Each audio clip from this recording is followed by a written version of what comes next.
Okay, so midweek book talk. Just finished this one, The Sundowners Dance. This book had me just in a stranglehold. It was unbelievable. Oh, look at my shirt. This is one of my favorite shirts, The Wonder Years. You should listen to them. They're a great band.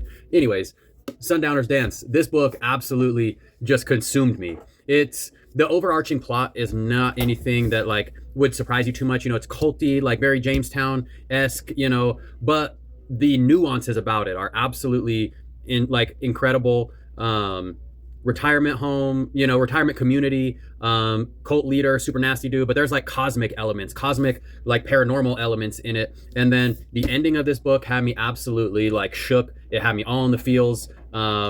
The content warnings are in the back. I think it's important to read the content warnings in every book that you're going into, but they're in the back, so check them out first before you read it, just in case something is going to hit a little closer to home, because I definitely think that is the case with a lot of this, because, you know, you're dealing with the elderly, you're dealing with probably an experience that you may have had in your life, but this book is so beautiful, it's so cool, so unique, and you should read it. But the reason I'm coming to you is not because, I mean, it is because of that, but I wanted to say, this book, after I finished it, I had the thought, and it's kind of part of the book community, is this book is a book I wish I could read for the first time again, because it just absolutely consumed my whole life, and I loved every second of it. So with that being said, I have 4 other books to make a top 5 books that I would read for the first time again, and this is one of them. You know, told you everything. Second, Cackle, Rachel Harrison. I love this book. It was so fun. She is like the best fun horror writer there is. And they're like, yeah, very cozy.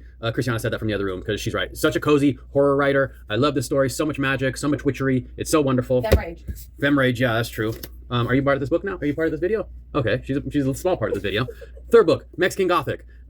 This book was a lot of fun. Also, I wish I could read it again, because it was my first experience with like Sporer. There's some mushroom elements in here. There is a lot of crazy cool elements in here. Silvia Moreno Garcia is such a fun, awesome writer. A lot of historical fiction content in here. She's so good. Fourth, Fairy Tale, Stephen King. Stephen King is obviously known for his horror, for, you know, being the, you know, king of horror. This book, he dips big time into fantasy, and I loved it. There's a dog in here. The dog does not die, so spoiler, which is honestly a necessary one.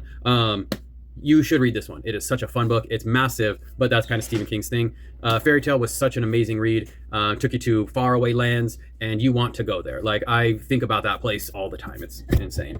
And then Krampus, dude, this book not only shook me for a book, but just my life. I love Krampus now because of this book. I have done so much more, like, I'm so much more invested in the holidays than I already was, which was kind of a max level, but here we are again. Krampus. Brom is such a fun writer too. I'm gonna show you this, because look at these illustrations too. Hold on, that was Makwa, that's his character's name. This is a crazy video also. Nippy Whippy. You got Santa. Look, you got Krampus is in here. But you have to read this book. If you love the holiday season, the whole thing, Krampus, the Yule Lord, you have to read it. It is amazing. I enjoy every second of it. This is actually a book that I'm going to read for a second time, because and I'm going to make it a tradition. I don't always read books for a second time because there's so many amazing books that are out there. But I'm going to make it a tradition because I love this book so much. This is probably my favorite book of all time. I love Christmas in general. I celebrate half Christmas because I love it so much. But anyways, 5 books that I wish I could read again, and these 5, because they're the first 5 that came in my head. There are more books, so I might like do a second and third part of the series, but these are the 5 that immediately came to my head, so I wanted to share with you because of my experience with the Sundowners Dance, because that book moved me. Anyways, if you're still here 5 minutes later, thanks, see ya.